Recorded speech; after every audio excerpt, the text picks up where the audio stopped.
Ibu-ibu yang dikasihi dan mengasihi Tuhan, selamat pagi, salam, salam sehat dan bahagia. Selamat bertemu kembali pada renungan pagi kali ini. Marilah sebelum kita merenungkan dan menguli firman Tuhan, kita berdoa terlebih dahulu. Mari kita berdoa. Bapa yang bertahta di dalam kerajaan surga, puji syukur kami naikkan kepadamu ya Tuhan, karena Bapa telah menjaga kami semalaman sehingga kami dapat tidur dan beristirahat dengan nyenyak tanpa suatu gangguan apapun. Dan pada pagi hari ini Bapa memperbolehkan kami untuk membuka mata kami kembali untuk menikmati kehidupan satu hari lagi dalam keadaan sehat dan sukacita. Terima kasih ya Tuhan, begitu besar anugerah-Mu kepada kami. Sebentar kami akan mendengarkan firman Tuhan. Biarlah Tuhan sendiri yang berbicara. Biarkanlah kami tahu apa isi dari firman ini dan maksud kehendak-Mu atas kami. Biarlah firman ini nanti menjadi dasar kami dalam melakukan aktivitas kami sehari-hari. Berfirmanlah ya Tuhan, kami siap mendengar. Amin. Ibu-ibu yang dikasihi dan mengasihi Tuhan, renungan pagi kali ini bertema punya iman dan kerendahan hati dalam menjalankan karya Tuhan. Sebagai dasar firman diambil dari Injil Filipi 2 ayat 1 sampai dengan 7. Untuk ayat natsnya diambil dari Filipi 2 ayat 4. Demikianlah firman Tuhan. Dan janganlah tiap-tiap orang hanya memperhatikan kepentingannya sendiri, tetapi kepentingan orang lain juga. Ibu-ibu yang dikasihi dan mengasihi Tuhan, mengapa sikap kerendahan hati harus dimiliki oleh manusia, khususnya orang beriman, dalam menjalankan karya-karya kita dalam hidup ini? Bunda Teresia berkata, kerendahan hati adalah ibu dari semua sifat yang baik. Dalam kerendahan hati, kasih kita menjadi nyata. Kerendahan hati adalah sikap terdamai yang memiliki makna dan dampak yang luar biasa. Firman Tuhan menekankan bahwa persekutuan hidup bersama semakin berarti dan berdampak jika semua yang ada di dalamnya memiliki sikap kerendahan hati, yang merupakan buah teladan dari Tuhan Yesus Kristus. Tuhan Yesus menunjukkan kepada kita teladan terbesar tentang kerendahan hati. Ia rela menjalankan misi Allah Bapa dengan memberi dirinya mati tersalib sebagai wujud totalitas kasih-Nya agar kita manusia diselamatkan. Filipi 2 ayat 6 dan 7, firman Tuhan berkata, yang walaupun dalam rupa Allah tidak menganggap kesetaraan dengan Allah itu sebagai milik yang harus dipertahankan, melainkan telah mengosongkan dirinya sendiri dan mengambil rupa seorang hamba dan menjadi sama dengan manusia. Tuhan Yesus memberi teladan tentang sikap kerendahan hati yang teragung. Ia mengesampingkan kepentingan dirinya, kemuliaan dirinya hanya demi manusia. Dari apa yang telah Tuhan Yesus teladankan bagi kita, maka ada beberapa hal yang dapat kita renungkan. Sikap kerendahan hati mengarahkan kita untuk menyadari bahwa kita hanya tidak berarti apa-apa tanpa Tuhan.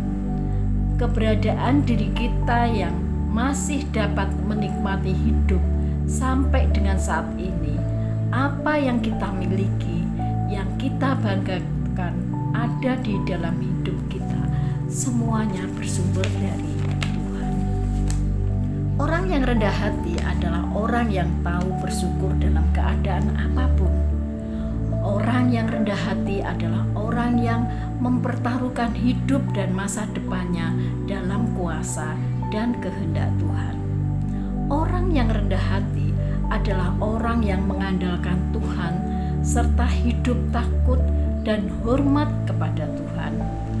Orang yang rendah hati selalu meyakini bahwa hidup ini dipenuhi dengan sukacita apapun keadaannya. Orang yang rendah hati selalu menaruh pengharapannya dalam rencana Tuhan yang baik. Dalam menjalankan setiap karya atau pekerjaan, pribadi yang memiliki sikap kerendahan hati selalu bahwa ia tidak dapat hidup dan berkarya sendiri tanpa kehadiran orang lain. Kehadiran orang lain dalam hidup dan karya adalah bagian yang penting yang turut berperan dalam berbagai pencapaian dan kemajuan. Keberadaan orang lain tidak hanya sekedar ada atau kita tidak hanya sekedar ada bagi orang lain, tetapi hadir dan memberi arti. Karena itu, orang yang rendah hati adalah orang yang dapat membangun dan menjaga relasi hidup bersama dengan orang lain dalam keseharian atau di tempat kerja. Sikap kerendahan hati, mengasihilah persekutuan kasih, belas kasihan, sehati sepikir, satu kasih, satu jiwa, satu tujuan.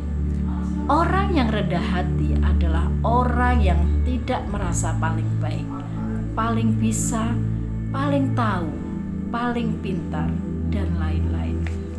Kerendahan hati tidak bersikap meremehkan orang lain, tetapi justru mengarahkan kita untuk mengenal diri dan menyadari bahwa ada banyak juga kekurangan-kekurangan dan ketidaksempurnaan dalam dirinya, dan mampu melihat, mengakui, serta menghargai orang lain yang rendah hati dan menempatkan orang lain lebih utama daripada dirinya.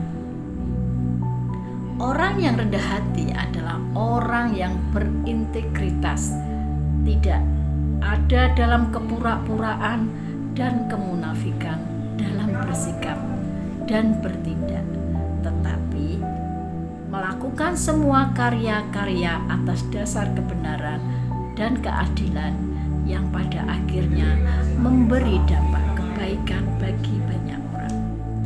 Ketika kita memiliki sikap kerendahan hati, kita akan melakukan semua pekerjaan tanpa melihat siapa yang akan mendapatkan pujian, melainkan yang perlu kita lakukan adalah bekerja dengan penuh tanggung jawab dan mempersembahkannya untuk kemegahan dan kemuliaan nama Tuhan, dan bukan untuk puji-pujian yang sia-sia. Dalam hidup ini banyak orang bisa menyatakan kebaikan atau bertindak yang baik. Orang jahat pun dapat berbuat baik, tetapi hanya sedikit saja orang yang dapat menjaga hatinya agar tetap tulus dan memiliki kerendahan hati. Amsal 18 ayat 12. Tinggi hati mendahului kehancuran, tetapi kerendahan hati mendahului kehormatan. Amin. Mari kita mengambil saat teduh. Bapa yang bertahta di dalam kerajaan surga, pada pagi hari ini kami telah mendengarkan dan merenungkan sebagian firman-Mu. Biarlah firman-Mu ini menjadi landasan di dalam kami melakukan aktivitas di kehidupan kami sehari-hari.